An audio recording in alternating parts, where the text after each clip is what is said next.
পশ্চিমবংগৰ নিৰ্বাচনৰ বিজেপিৰ বিজয় অসমৰ বাবে এটা অত্যন্ত ইতিবাচক বাতৰি।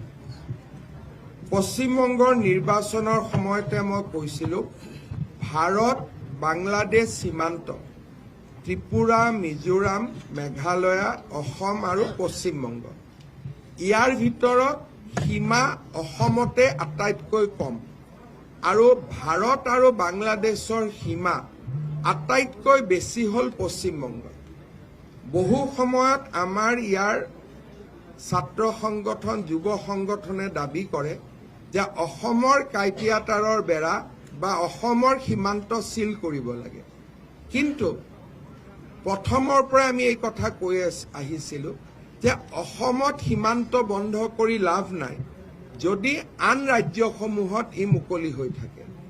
পশ্চিমবংগত মমতা বেনাৰ্জীয়ে ইমান দিন ফেন্সিং বনাবৰ কাৰণে BSF আৰু ভাৰত চৰকাৰক মাতি দিয়া নাছিলে।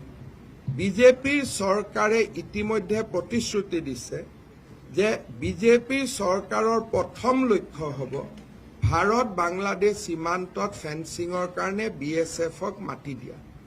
ইয়াৰ ফলত অসম বা পশ্চিমবংগ বা ভাৰতত বিদেশী নাগৰিক বাংলাদেশী মিয়া সোমোৱা যি এটা ৰাস্তা খোলা আছিলে, সেই ৰাস্তাটো বন্ধ হৈ যাব। দেশৰ সাৰ্বভৌমত্বৰ কাৰণে পশ্চিমবংগত বিজেপি চৰকাৰ অহা অতিকে প্ৰয়োজনীয় আছিল। মই ভাবোঁ যে আজি ৰাষ্ট্ৰৰ বাবে এটা আনন্দৰ দিন। মই এটাই কথা ক'ব খোজো যে বাংলাদেশী মিয়াই হওক বা সীমান্তৰ লগত জড়িত বিষয়বোৰেই হওক, অসম, পশ্চিমবংগ, ত্ৰিপুৰা, মেঘালয় বা মিজোৰামত বন্ধুত্বমূলক ৰাজ্য চৰকাৰে আমাৰ দেশৰ সাৰ্বভৌমত্বক সুৰক্ষিত কৰিব। आसाम से किसी को भगाता हूं बांग्लादेश, फिर वो लोग घूम के बंगाल में आने का एक स्कोप रह जाते थे।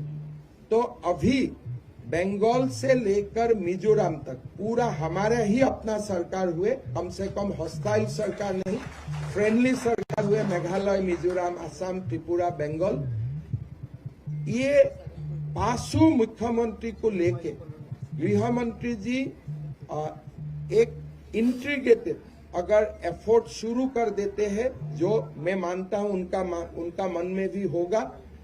गृह मंत्री जी का नेतृत्व में सारे CM अगर एक साथ काम करते हैं, पूरा चिकन नेक से लेकर eastern and north eastern India सुरक्षित होगा।